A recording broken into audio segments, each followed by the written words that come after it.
Tudo neste nosso século é toilette, dizia o velho Carlyle. O apreço exterior pela arte é a sobrecasaca da inteligência, que se quererá apresentar diante dos seus amigos como a inteligência nua.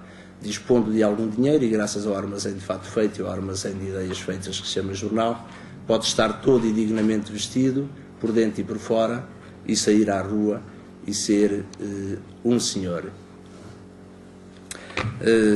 Trouxe essa citação para vocês verificarem também que estas preocupações não são em relação tanto ao design gráfico e à melhoria do aspecto dos jornais, não são preocupações recentes, mas já há registro delas, como podemos verificar, há bastante tempo.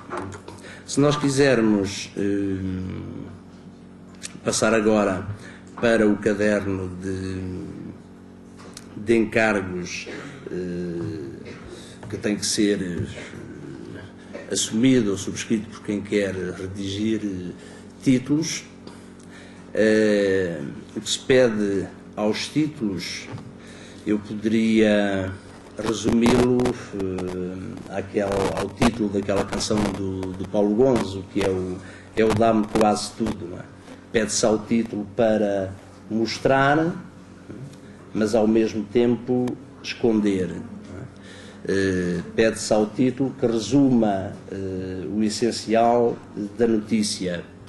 Pede-se que não revele tudo, mas pede-se que ajude a vender o artigo, que leve a que os leitores parem naquele artigo e para o lerem. Quer dizer, é uma condição os títulos.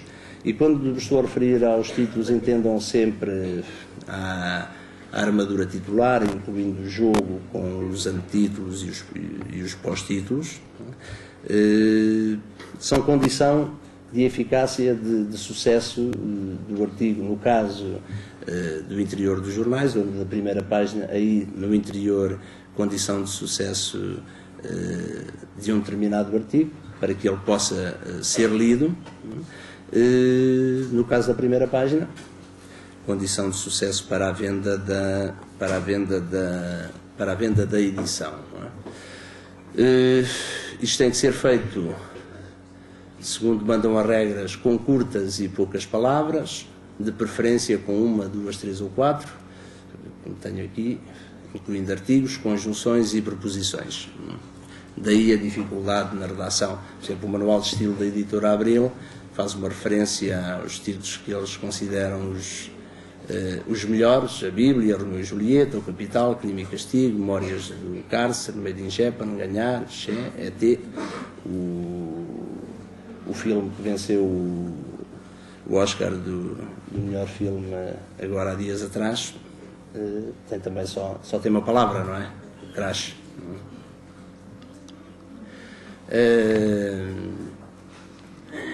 Outra indicação, por exemplo, tem a ver com o facto de um erro nos títulos, não é? É uma área crítica também, porque qualquer erro nos títulos pesa muito mais do que pesa se for no miolo do artigo. Tinha um espigo de uma crónica do Fernando Martins, que ao tempo era, há uns anos atrás, provedor dos leitores do Jornal de Notícias, e em que se referia ao peso das gordas, não é? E os provedores, eu notei, tanto isso acontecia no Diário de Notícias, como acontecia no Jornal de Notícias e de vez em quando também no Público, não é? Recebiam muitas cartas dos leitores referindo-se aos títulos, não é? Em muitos dos casos mais aos títulos, e só aos títulos e não ao texto, não é?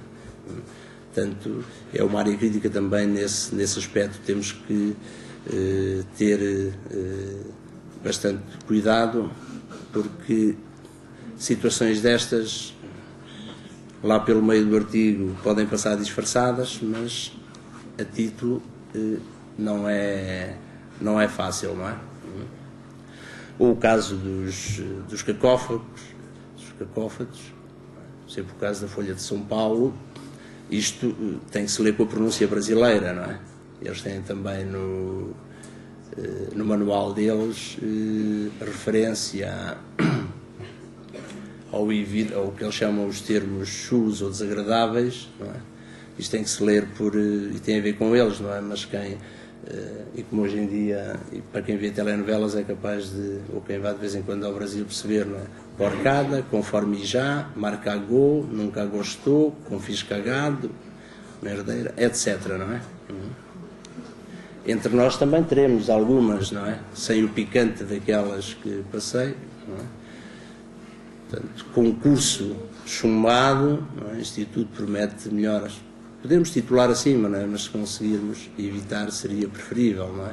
Por exemplo, ou a Segurança Social que dá uma mão no combate à pobreza, não é? Porque ali uma mão, não é? Pode passar para aquele fruto apetecido da minha terra, não é? Noutros casos, temos de ter cuidado também com os jogos de palavras, não é? Isto no caso é de um presumo que seja um colaborador do jornal, não é? Isto é o Notícias de Mirandela. Na altura o presidente era o Dr. José Gama, que foi candidato há uns anos atrás também aqui à Câmara de Coimbra pelo PSD, e o título é Executivo Gama, portanto seria o Executivo José Gama, não é? O Executivo Gama em todas as frentes de batalha, não é? Estava bem concebido e respeitava as regras da concisão, não é? Nesse aspecto é. Só que pode ter outra interpretação, não é? Portanto, mesmo sendo um artigo de um colaborador, eu não tenho a certeza se é ou não, na redação alguém deveria ter sugerido ao senhor, olha, nós vamos alterar-lhe o título e vamos pôr Executivo José Gama, e aí era capaz de ser diferente, não é? Por exemplo, aqui um outro exemplo também, empresários do Arrodas regressaram de Angola com boas perspectivas, não é? Isto há imensos, não é? Há imensos exemplos destes, não é? Por exemplo, também em relação à arrumação na própria página, e mais daqui a pouco iremos falar também sobre isso, não é? Não é... acho que não foi muito acisado terem colocado aquela notícia ali, não é? Emoldurada por 3 anúncios necrológicos, não é? Pronto. E estão a ver, isto são coisas simples, não é? Não é preciso sermos especialmente dotados ou termos feito não sei quantos cursos sob títulos de imprensa para conseguirmos perceber e evitar estes erros, não é? Essa é uma das mensagens que eu tento, que eu pretendo que consiga transmitir aqui, não é? Começando devagarinho, mas há determinadas situações que, com o mínimo de bom senso, conseguimos evitar, não é? A indicação aqui do Zorilha Barroso, num livro de 1996, ele faz referência a 4 características fundamentais dos títulos: o seu comportamento como texto autónomo, já há pouco fiz alguma referência, tem um significado próprio sem que necessite uma explicação complementar, o seu caráter imprescindível, portanto é necessário que, na verdade, com exceção das breves, que tanto os artigos, as notícias sejam intituladas,